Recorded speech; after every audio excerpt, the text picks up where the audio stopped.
Di ba sinabi niya meron daw unanimous decision na binaliktad ng Korte Suprema? Opo. Pagkatapos hindi naman pala unanimous yun. Finact-check siya. Tira kasi ng tira. Ang problema kay Riza, akala mo magaling.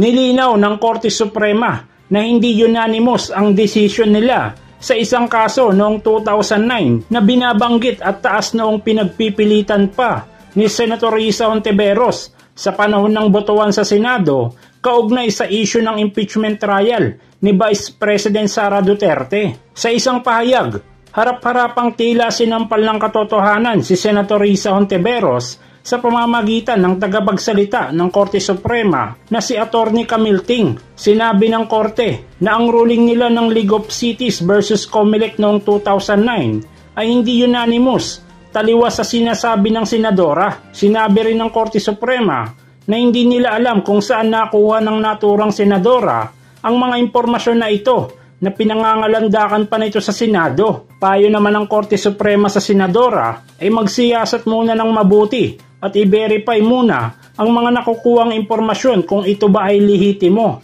At kung may gusto namang malaman ng senadora patungkol sa mga naging desisyon ng kataas-taasang hukuman sa mga kaso, ay maaari naman itong magtungo mismo sa Supreme Court e-library o kaya naman sa Philippine Reports upang makakuha ng tama at legal na mga impormasyon.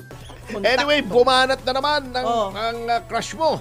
Yeah. Si Martin Romualdez, di ba crush mo to? Oo, syempre. Magandang lalaki Oo. By the way, speaking of magandang lalaki, ano ba yun?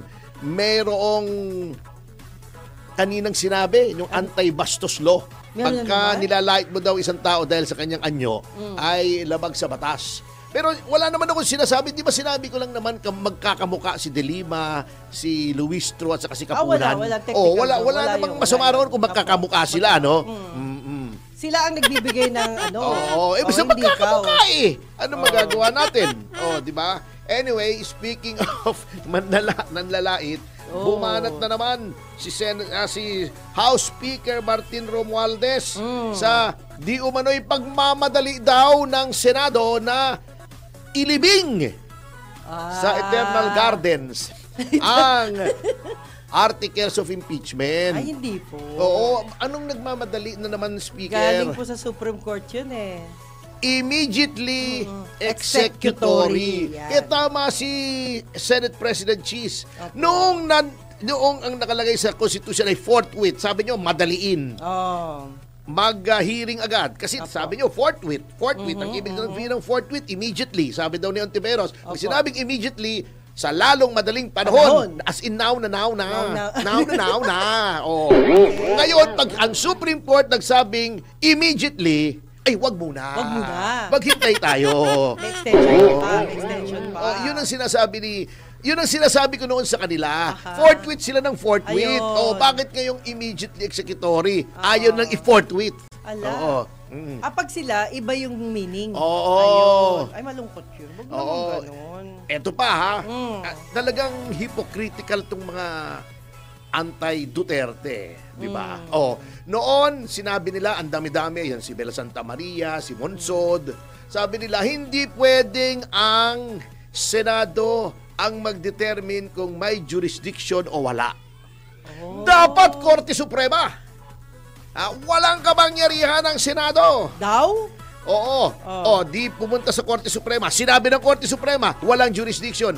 Titirahin naman nila, sasabihin nila, hindi, the Senate is the sole authority. Ano ba talaga? Ang gulo nyo di ba? Kung anong kumbinyente sa inyong interpretasyon ng saligang batas, ay iyon ang ginagawa nyo. Parang itong si Dean Mel Santa Maria. Kananang-kana. Kung ano-anong sinasabi. Sabi niya, yun daw desisyon ng Korte Suprema erodes our institutions. Humihina daw yung mga institusyon natin. Ayaw mo palang pahinain ang institusyon natin di ba?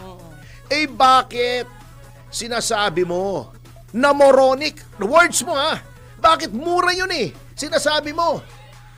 Puro obobs ang mga taga-Senado. Ginamit niya yung word na yun. Moronic. Hindi na yan. Paul yan. Paul yan. Parang siya lang ang matalino. Sino ba yan? Abogado ba yan? Dean ng FEU, professor ko ito. Professor ko ito sa College of Law, Ba't si Mel nagkaganyan Santa Maria. siya? Oo.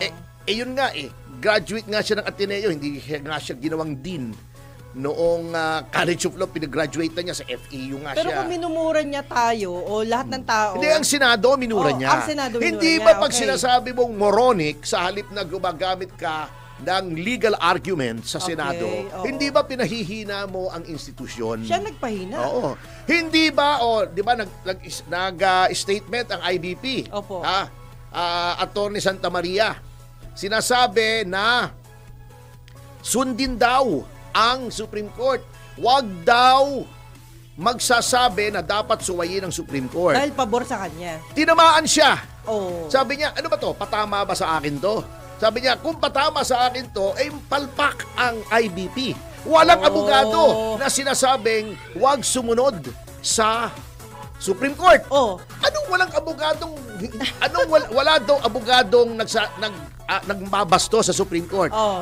Sa bagay hindi abogado si Larry Gadon, ano? Oh. Di ba? Anyway, pero si Kwan abogado. Banat ng banat.